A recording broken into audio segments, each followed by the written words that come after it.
में मसीही विश्वासी माता पिता, भाई बहन, जवान जवाते और बेटी बेटियां, हम लोग आज जान पाते हैं कि हमारा प्रभु यीशु मसीह आज से 2000 वर्ष पहले इस जगत में हमारे जाति का उद्धार के लिए और हमें छुटकारा देने के लिए, हमें अनंत जीवन देने के लिए इस संसार में आए। एक मनुष्य के रूप में, एक मनुष्य बन के हमारे बीच में आए। और ये भी हम परिचित हैं कि हमारा परमेश्वर का एकलौता पुत्र और मरियम और यूसुफ का पहलौठा पुत्र यीशु मसीह, आज सब लोग को परिचित, हम सब लोग परिचित हैं कि हमारा प्रभु यीशु मसीह परमेश्वर का पहलौठा पुत्र और एकलौता पुत्र होने के बावजूद इस संसार में हमें छुटकारा देने के लिए संसार में आए। और आज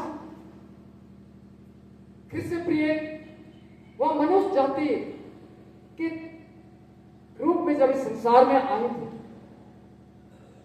इस संसार में आकर जो भी संसारिक रीति विधि थी, जो भी संसार का नियम कायदा था, उन सारी चीजों को पालन किए थे ताकि मनुष्य और जगत के लोग उसका चाल चलन, उठना बैठना, बोली वचन से उसको पहचाने और उसकी मार्गदर्शन पर चले। और जो प्रभु की इच्छा थी, मानसा है कि मैं जो परमेश्वर का पुत्र हूं, मैं जहां पर रहूंगा वहां संसार के जितने मेरे पिता के बने लोग हैं, जो मनुष्य हैं, हर कोई मेरे साथ हो। और यही कारण प्रभु यीशु मसीह जगत में आकर अपना प्रेम को प्रकट किए। और वो प्रेम हमें साफ सुथरा से दिखता है कि वो प्रेम, ऐसे प्रेम जो इस जगत में कोई नहीं कर सकता, वो प्रेम को उसने करके दिखाए। उसने एक मनुष्य रूप लेकर आए। उसने जो संसारिक नियम और जो यहूदियों का जो नियम था, उन सारे नियम को पालन किए थे।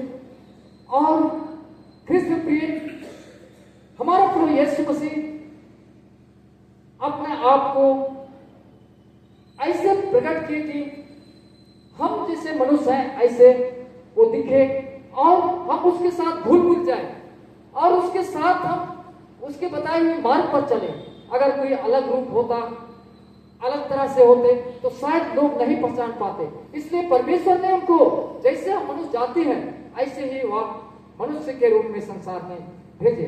कृष्ण के लिए आज हम देख पाते हैं कि जो भी यहूदियों का जो नियम था, यहूदी धर्म का जो नियम था, उस धर्म, उनका जो नियम था, उसको भी पालन करने का करते हुए यहाँ पर वो दिखाते हैं कि मरियम और यूसुफ जब यहूदी समाज में रहते थे, यहूदियों के बीच में रहते थे, यहूदियों का एक नियम था कि बालक जब जन्म लेगा, नया जन्म होता है, बच्चा पैदा होता है, उसके बाद 3 प्रकार का जो नियम था उसको पालन करना अनिवार्य था, जरूरी था और उसको हर कोई को पालन करना पड़ता था।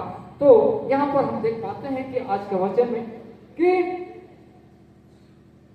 यहूदी होने के नाते बालक के जन्म के बाद पहला खतना, 3 शर्तें थी, 3 शर्त को पूरा करना। बालक पैदा होने के बाद 3 जो नियम था उसको पालन करना पड़ता था। वो तीनों नियम को यहाँ पालन करते हैं। जो बालक के जन्म के बाद पहला नियम है कि खतना, दूसरा है बालक का समर्पण करना, परमेश्वर के हाथ में हैंडओवर करना, दूसरी शर्त। और दूसरी नियम बालक को समर्पण करना। तीसरा है कि बालक के जन्म के बाद 40 दिन में एक शुद्धिकरण होता था, शुद्धिकरण करना। वो शुद्धिकरण को भी वो करना सबके लिए जरूरी था कि 40 दिन जब बालक का पैदा होने के बाद हो जाता है, तो जिस घर में बच्चा पैदा होता है उस घर का, उस परिवार का शुद्धिकरण करना। तो कृष्ण प्रिय ये तीनों सत्य जो नियम थे यहूदियों का इसको पालन करते हैं, क्योंकि इस संसार में जब प्रभु यीशु मसीह संसार में मनुष्य के रूप में आए थे तो मनुष्य का जो रीति विधि नियम था उसको भी पालन करना था।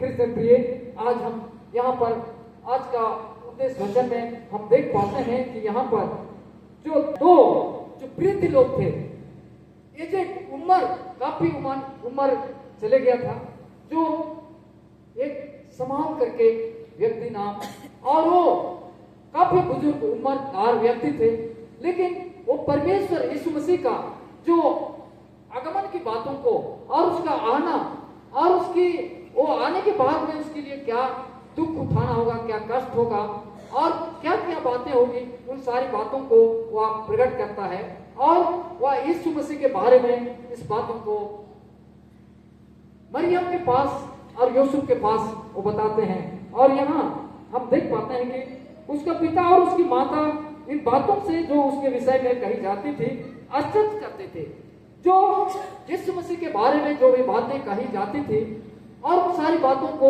वो लोग चिंता करते थे, आश्चर्य करते थे कि क्या बात है, क्यों इस प्रकार से इसके बारे में बातें की जाती है, वो लोग आश्चर्य करते थे।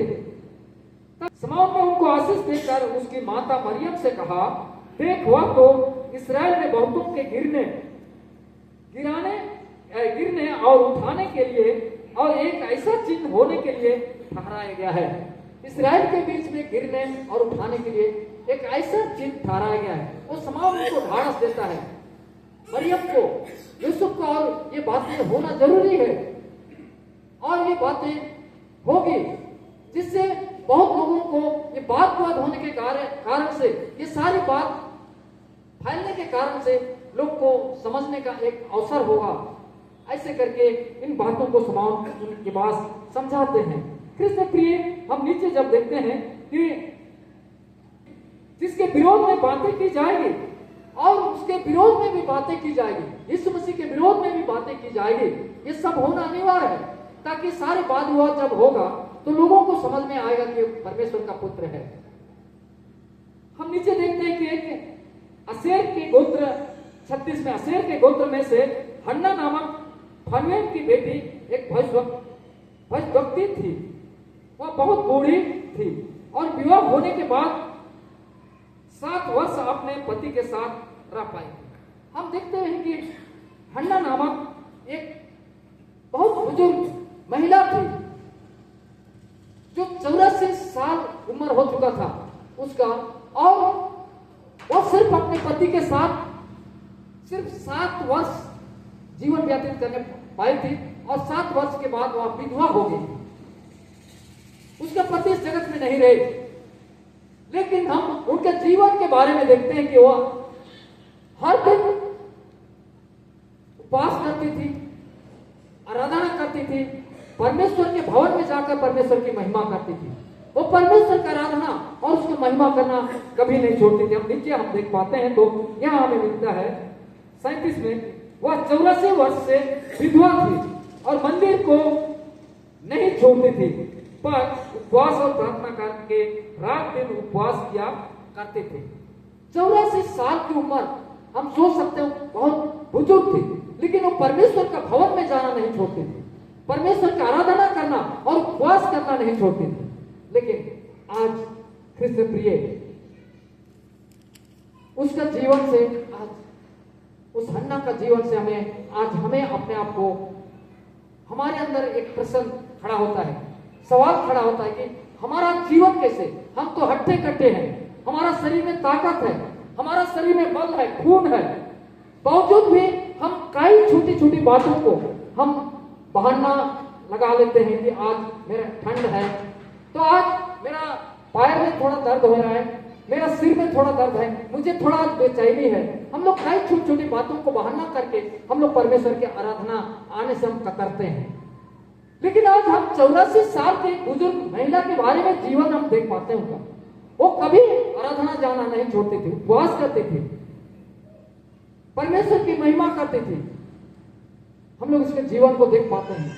आज वो सिर्फ अपने पति के साथ 7 वर्ष ही जीवन व्यतीत कर पाई थी और वो विधवा हो गई थी, लेकिन भी उसका जीवन में प्रभु यीशु मसीह के प्रति कितना प्रेम था और परमेश्वर के महिमा के प्रति वो कितना जिम्मेवारी था, आज हम लोग देख पाते हैं। तो आज हमारे लिए एक सवाल खड़ा होता है कि आज हम उसके हन्ना के साथ अपना जीवन को तुलना करें कि मैं क्यों, मेरे अंदर क्या कमी है।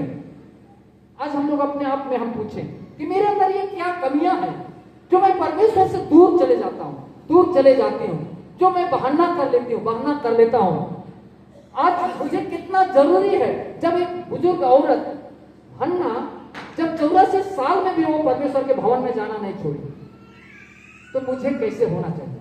आज हम लोग अपने आप को इससे बातों से हम अवगत कराएं, अपने आप को हम स्वयं पूछें कि मैं कैसे हूं और मुझे कैसे होना चाहिए।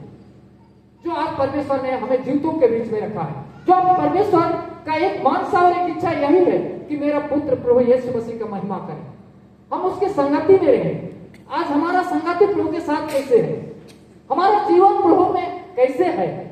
आज हम अपने आप को तौलें, हम दूसरे को ना देखें, हम अपने आप को देखें, क्योंकि प्रभु यीशु का सेकंड आगमन एक बार तो आज से 2030 वर्ष पहले आकर वो इस जगत में हमारे अपने आप को बलि करके वो स्वर्ग में चले गए। अब सेकंड आगमन भी उसका निकट आ चुका है, तो उस दिन के लिए हम अपने को क्या करना है, हम कैसे तैयार करें, इसके बारे में आज हम लोग अपने आप को एक सवाल पूछें अपने आप से कि प्रभु मुझे आत्मा दे, मुझे सामर्थ दे कि मैं हन्ना की तरह मैं प्रभु का आराधना जाना ना छोड़ूं। आज हम देख पाते हैं पहला पाठ वचन में कि हमारा डेरा सरीखा घर क्या कर दिया जाएगा, क्या पढ़े, गिरा दिया जाएगा।